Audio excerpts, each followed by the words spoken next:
Hi everyone, welcome to week 4. Our presentation this week is going to be on teaching spelling rules and patterns. So this one's a little bit more practical. We've been learning about phonology, orthography, morphology, and this week we're kind of putting that all together as we think about actually how to teach these students the 5 spelling rules and the multiple spelling patterns. So before we begin, I just want to review the difference between spelling rules and spelling patterns. What a spelling pattern or generalization is not quite a firm rule. It'd be like when to use AI versus AY, or when to use K versus CK at the end of a word. Whereas there are spelling rules, and there's 5 of them, have to do with when letters should be doubled, dropped, or changed. They're a little bit more formal, and there's like this whole checklist of thinking that you need to do before you apply the rule. Here's just a breakdown of the spelling options that students might have. There might and these are kinds of patterns. So that could be based on the position of where the sound comes in a word, based on the letters that come after it, before or after it, based on the position, length, or surrounding sound. So that's a little trickier, how to spell the ch sound. And then of course there's lots of spelling choices for vowels, and a lot of times there actually isn't any pattern or hint about which one to choose. For example, when do we use EE versus EA? Here is an overview of the 5 big spelling rules, and if you needed more info on any of these, they're in the Bursch chapter called Teaching Spelling that I have shared with you. And you could also do a search, a Google search for these particular 5 rules, and you'd find tons of resources and games and activities and word lists that would help you practice them. Let's spend a little time talking about long vowel spelling options. So there are different ways to approach this, and this all depends on the age of your student and their strengths with spelling and how long it takes them generally to learn spelling rules and patterns. So some people for reading might teach children how to read AI and AY in the same day, and then on a different day do a follow-up lesson regarding the spelling and when to use each. So the first day or week might just be spent on reading those words, and then you might go on to spelling them. Or maybe that would all be done in one day. So sometimes, so we have a list here of sometimes where you can't divide it up like that, because OI and OY, that there's sort of a pattern there for spelling, so that's kind of reasonable to teach, yet sometimes there's no logic to it. So it's very tricky to teach students to spell with long E because so much of it is based on the visual memory. There's no pattern or rule to it. And same with the A consonant E's and the vowel teams. There's no rule for that. Or in the case of OW, OE, they can both come at the end of words. So those we have to sort of teach a different way because we can't have students rely on this pattern. They'd have to build up their visual memory. Whether you're teaching vowel teams that have a nice pattern based on where they come in the word or they don't, right? For example, like the long E spellings, you might make a notebook page, and this is for Orton-Gillingham. We usually build these student notebooks or reference books. In a small group or in a class, you might be building an anchor chart or something like that. And this just sort of anchors your knowledge and your learning. So as you are making sense of the longy spelling options, you might keep a chart that keeps a tally of the real ways that we spell these tricky words to help categorize and build up that visual memory. And it's not going to happen magically. Just because you record it in the journal or on the anchor chart doesn't mean that it's memorized, but that it's just one of many exposures that it will take to help them remember the spelling. And it's also important to have homophones on there because so many homophones use vowel teams or vowel consonant spellings. And that's something we want to talk to kids about directly to help them start to make sense of that. Here is an example of how I taught one of my students. about these long E spellings.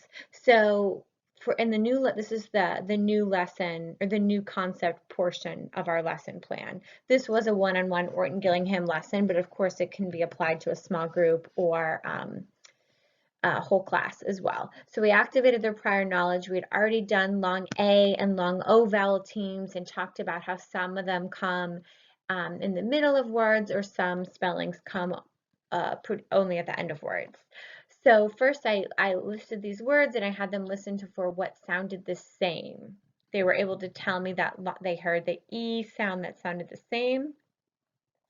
Then I presented them with you know, on a mini whiteboard. This could be done on a smart board or a large whiteboard. And I had 3 columns of words. One that said East, tea, and peach, a middle column that said bee, greed, week, and a third column that said monkey, Ashley, hockey. So you can see my auditory words that I asked them about online, what they sounded, and my visual words, what I asked them. Now I'm showing them the words and I'm presenting, what do you see in this list? What do you see in this list? What's the same? And they would be able to see, oh, E-A, E-E, E-Y. So now they've discovered they hear the E sound and they see 3 different spellings. Now we have to make sense of this. So we play around a little bit with the magnets and that helps us feel and notice the location of the words. Of the vowel teams within the words. So they're able to see that EA comes in all 3 positions. I can manipulate that. EY comes in 2 positions. It doesn't start at the word. It doesn't start a word. And EY only comes at the end of a word. Likewise, then I have my word list here for them to read, and they can see in each row of the word list, EA is in the beginning of row 1, EA is in the end in row 2, EA is in the middle, then we have EE at the end, EE in the middle, and then EY at the end. So the reason, usually the first time I expose kids to something, I'm do a lot of scaffolding, and so here I did a lot of effort to control my word list to make it very predictable. So let's assume this child was learning to read and spell with these spellings. I probably wouldn't hold them accountable for spelling on day 1, but I'm starting to talk about that because we're talking about where we see this come in the words. There's no way they can memorize this all at once on one day. But for this is a real life example for this particular 3rd grader. He had had exposure enough to these vowel teams that he was capable of learning or reviewing how to read them all in one day, but the spelling piece I would have to work on over time because there's no way that he would magically learn which words use which spelling in one lesson. So here's an example of what that long vowel page looked like. We've been working on writing all of our vowel teams there, and we have, it says E-A, eat, E, E-E, jeep, E, E-Y, key, E. This child did not really like to draw pictures, so you can see we didn't draw the keyword pictures, but underneath I wrote beginning, middle, end. For EE, it says just middle and end, and for EY, it says just end. And that is a reference tool for us to remember where we might find these spellings so we know our choices. Then we began a little homophone list here to start to sort out the EE and EA words.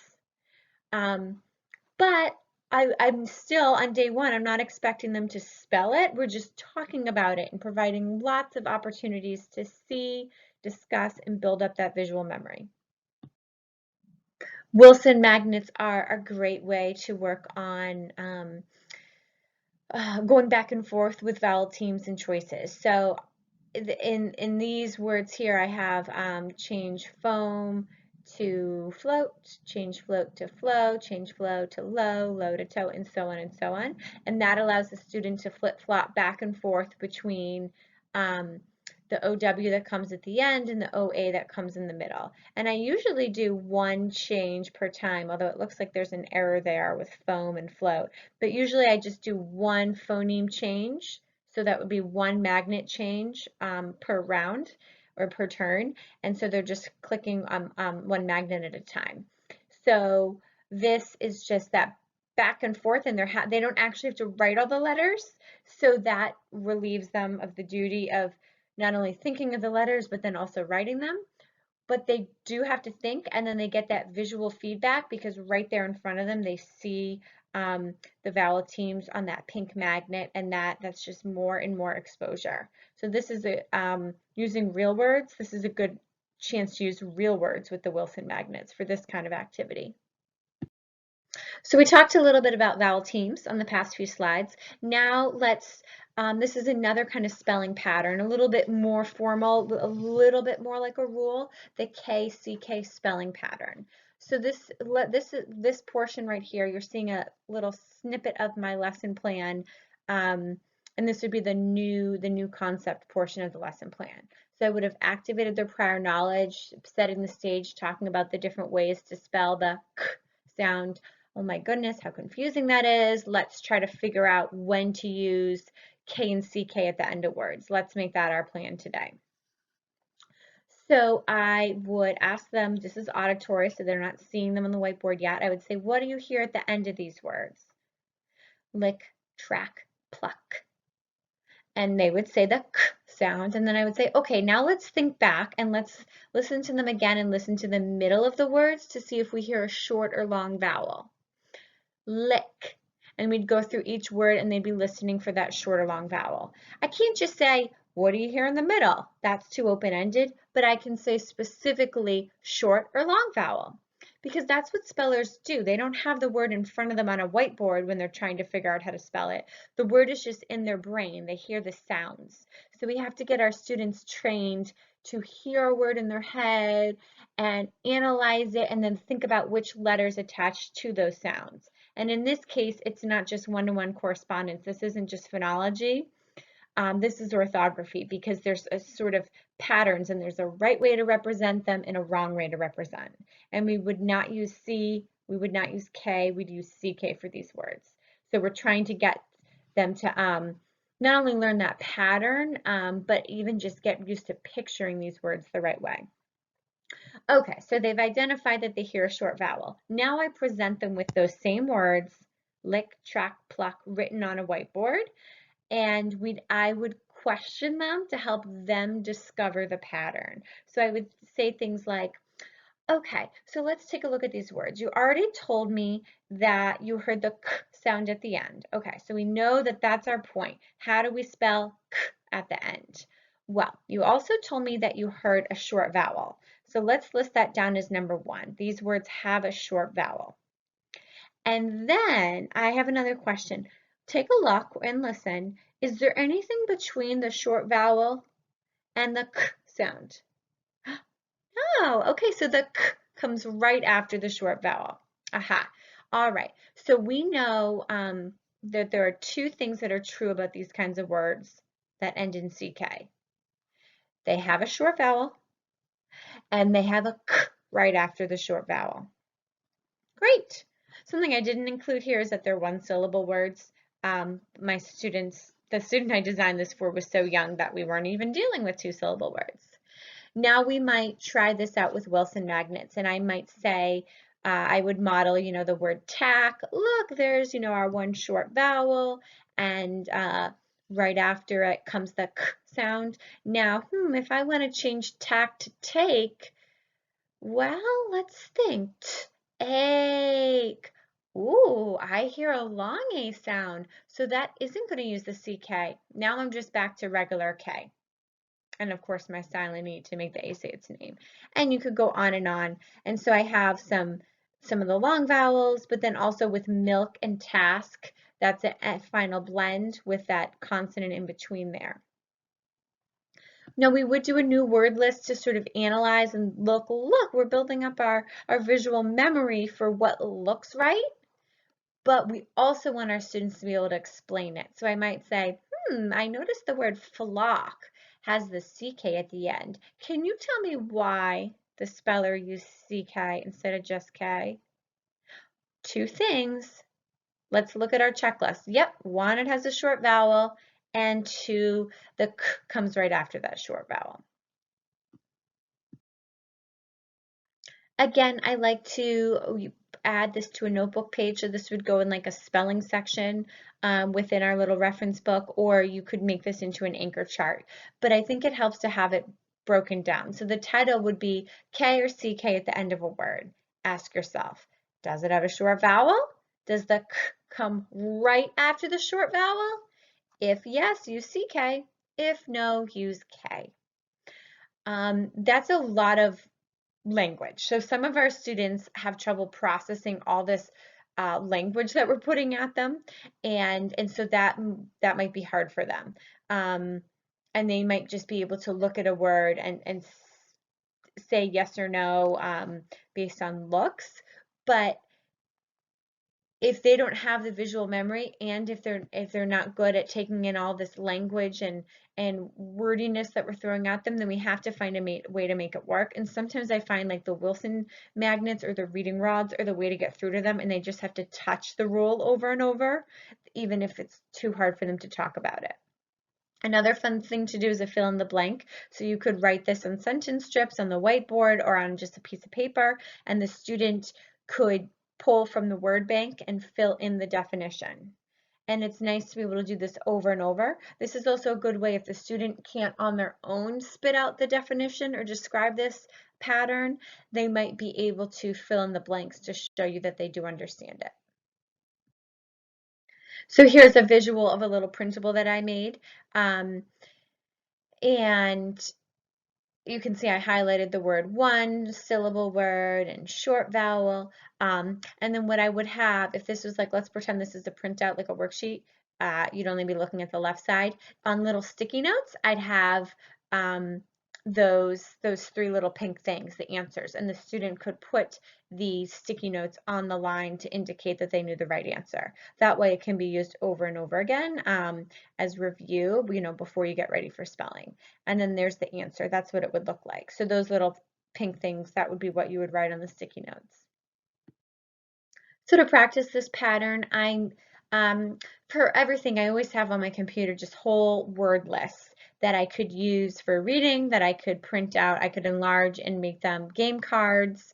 I could use them for a word sort, whatever. I just build up this library of words that are useful for whatever pattern I'm teaching. So for example, here, these are all KCK words that would give a student an opportunity to make the right choice. I just copied like a snippet here so you could see the different kinds of words that I would use.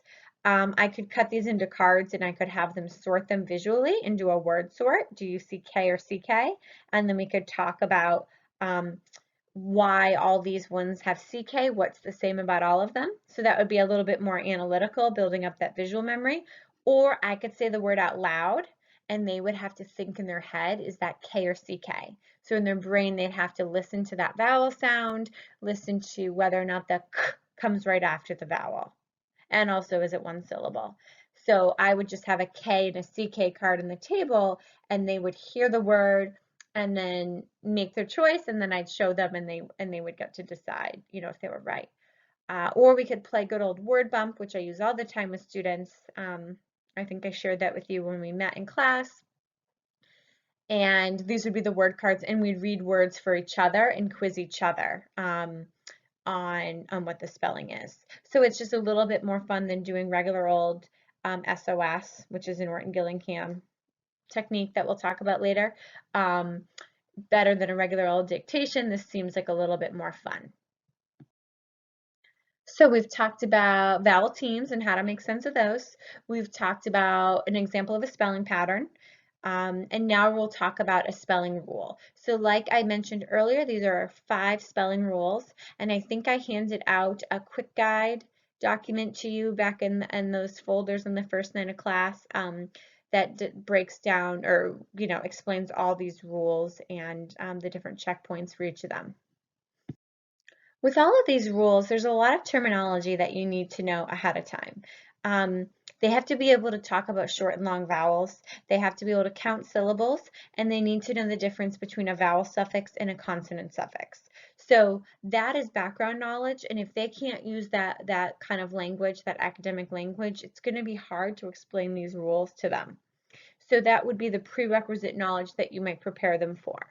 It always helps to review a previously learned spelling rule to get their brains into spelling mode and to be thinking about like, okay, there's a checklist that I need to go through in my brain. Today we're going to learn a new checklist. And setting the stage for why we need this rule, not just teaching it out of the blue, but saying, have you ever wondered why when we've got the word like and then we make it say liking, there's no E anymore? Do you even know why we do that? Do you know when to do it or when not to do it? So things like that, setting the stage, and they probably will agree, yeah, I have no idea. I'd love to know why. Again, I'm going to be using the discovery method to introduce spelling rules, just like I did for that KCK spelling pattern and then the long E vowel team lesson.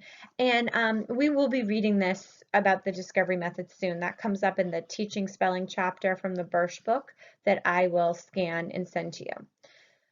Okay, so it's a little different because the discovery method is often geared towards introducing, a new phonogram card in Orton-Gillingham, a new sound. But when you want it, we can kind of tip it the steps towards working into a spelling rule instead. Getting them to listen is encouraged because that's what spellers do. We do listen to the word in our head first before we make that spelling choice.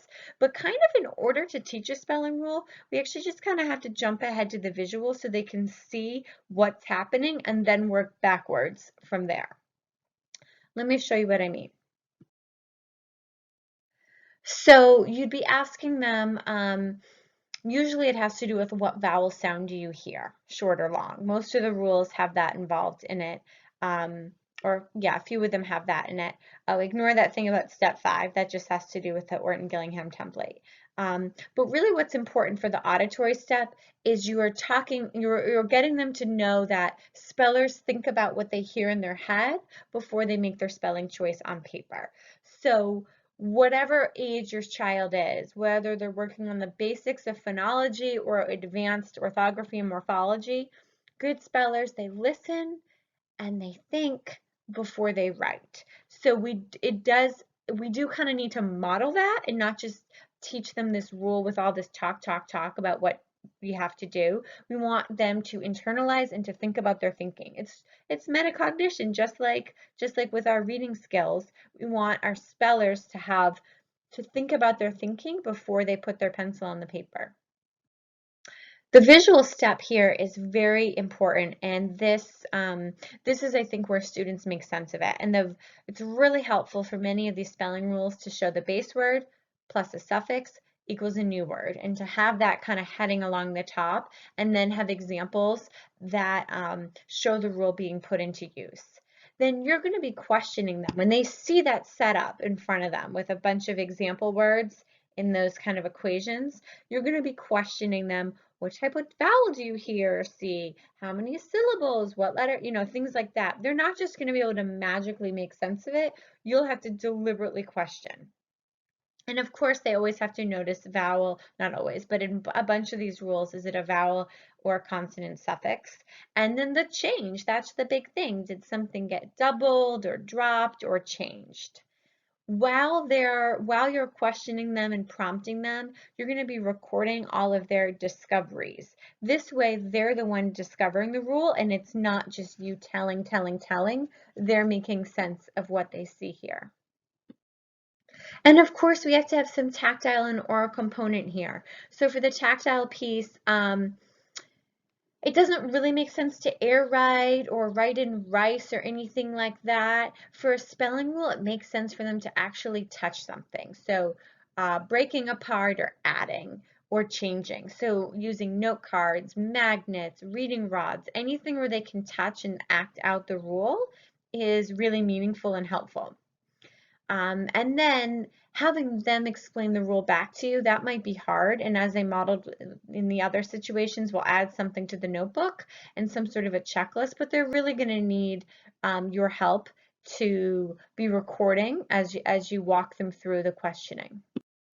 Even when you're teaching a spelling lesson, it helps to present them with the new words and sentences of the day. So it's not really a reading day. You're not learning some new spelling pattern or reading pattern or sound pattern, but reading them is important not just really for fluency, because they've probably already seen these words, but for the analysis, to have an opportunity to explain why that word is spelled the way it is, because you're giving them more times to build up that visual memory, that orthographic knowledge for what looks right. So when they see that word list of just the floss word rules or the 111 word rules, they're getting that visual knowledge. Oh, right, that looks right. You can use highlighters. You can have your checklist out from their notebook to help students verbalize why the word is spelled the way it is. All right, so I just talked you through the big picture of teaching spelling rules, and let me just show you a little snippet of the new concept portion of an Orton-Gillingham lesson where I teach the 111 rule. So I'd have to activate prior knowledge. They'd have to know how to do everything you see listed there. Having them count syllable types. I had the words planned, clip, magnet, Wisconsin. Now my discovery words, you can see saddest, fitted, dimmer, and slipping. I'd have those equations written out. And I would talk to them auditorily a little bit about what they hear in the base word. We'd count syllables, and I'd cue them what sound, what vowel sound do you hear in sad, fit, dim, slip. So the emphasis is really on the analyzing that base word. So we'd notice that the base word is one syllable. We'd notice that we heard a short vowel. Then I think I'd move it on to the visual piece and show them and present them with that list of equations. And I would record the thing about the one syllable and the one vowel. And then this part is tricky, noticing that that consonant, that there's only one consonant after the vowel. That is something that you can hear, but I think I would have that in writing, because when a student is spelling the word saddest, they probably write the base word sad, and so they see the base word in front of them, and that helps them make the choice about whether or not to double that consonant or not. So yes, technically they could listen for that, but I think that's a little bit more of a visual piece. And I'd also, once we established, what a one word base word is, we'd have to talk about, okay, now what kind of suffixes are we adding here? Do these suffixes begin with a vowel or a consonant? Oh, vowel, so they're all vowel suffixes. Then we'd say, aha, if it's a one word, plus you're adding a vowel suffix, then that's when you double that consonant and add the suffix. We'd be able to contrast a little bit with examples that did not, they're not rule breakers, but they just don't apply. Floating has a vowel team, singer has two consonants, bits, because of that S, is a consonant suffix. So those are examples of when we do not apply the 111 rule. And again, we have our word list, and my student could talk me through why these words all have a doubled letter. In our sentence, maybe the student could count, I could have them read it, and I would say, can you find me 3 times where we had to double the consonant before adding the vowel suffix? You can print something like this on a piece of paper, on a whiteboard, an anchor chart, but I really feel like this kind of equation makes it clear for students. Some students make sense of rules that are heavy in language, many do not, and they would benefit from seeing it written out like this very methodically in a grid. This is an example of what the student notebook might look like. You could call it the doubling rule or the 111 rule. And it would help to refer to this in those early days while you're applying the rule, but then it's always there to look back on. Here are some real photos of a student of mine sorting base words. Are they 111 words or not? So simple, before we even put it all, I did the lesson, but before I even asked him to spell anything, he needed to know what a 111 word is. So I had done that whole lesson, and now before actually getting him to put his pencil to paper, he just sorted the 111 words. And then, even though he was with me and followed me through the lesson, there were a lot of errors here.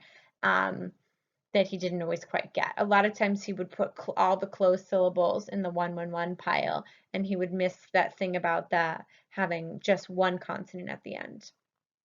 Likewise, he sorted vowel suffixes and consonant suffixes. Here is something I just printed up very quickly on Word, and I think I shared this with you as well. But this is just what I'm talking about. So this is reusable. If you put it into a page protector, you can write on it over and over again, or it can be passed out as a worksheet. And that's how the student can do their dictation that day. And this grid works for many of the spelling rules. You just change the title on it and change the checklist. Here you can see during my model lesson, this was in the visual portion of the lesson, me showing him, these were some discovery words that I used to show him, and then we worked backwards and figured out what is it about those base words, what is it about those suffixes that led me to double those consonants. So we used those flashcards again in two different ways. We played, well, first, actually, I have these pictures out of order. First, we practiced filling out that grid with the flashcards once he had sorted them. So we just kept rotating through the cards to arrange randomly a base word with a suffix, and he would fill out the grid. And filling out the grid helps the student kind of work slowly through it and not rush and just jump it out or make a guess. So that allows us to talk about it if there's any errors. And then for fun, we played Bump It and or Word Bump. And in Word Bump, because of the kinds of suffixes I wrote, there were some examples where the suffix and the base word did not combine to make a real word. For the purpose of this game, I let that go. So you can see in the bottom right, it says shop full. Obviously, that's not a real word, and we would say make-believe word, but we still spelled it just to force ourselves to go through the motions of saying, is this a 111 word? Is this a vowel suffix? And then we'd make the choice. And here is a page from his notebook. So he is not one to writing, spelling, handwriting, all of that is very difficult for him. So he doesn't do a lot of the actual writing in his notebook, but he dictates to me from while we're talking through our lesson, and we build it together that way. And then he helped me highlight the important parts of it. Here are some tools, some classic tools or resources for working on spelling. Words Their Way is a pretty contemporary resource, and that's a classroom program or small group program that's really based on sorts and building up orthographic knowledge that way. But its scope and sequence and its methodology complements Orton-Gillingham, so I do recommend their resources. These other three here are old, ancient resources, hard to find. You can get them used on Amazon or something. They're not the most engaging thing, but if you're an Orton-Gillingham Wilson person, structured literacy person, you will appreciate the word list in here and the scope and sequence and be able to, it will help you as a resource when you're planning your lessons, but you'll have to do much to make them engaging for kids. And of course, that discovery method came from the Birch book, so the one with the flower, Multisensory Teaching of Basic Language Skills. That is not necessarily Orton-Gillingham, but many Orton-Gillingham trainings would include that sort of discovery method for getting and it's multisensory, for getting students to sort of take ownership of that new skill or concept. And there's a picture of the Gillingham manual as well. All right, so we talked about a lot. This was heavy duty. We don't have many more heavy duty voice threads in this course, but the first few weeks were really heavy on information and content knowledge for you. But we went over vowel teams, and kind of how to teach and present those. We talked about spelling patterns and then spelling rules. And there's no magic to it. It's just really thoughtfully breaking it down and making sense of this crazy language, this English language. We have to know it inside and out so we can present it in the most manageable way for our students. Thank you.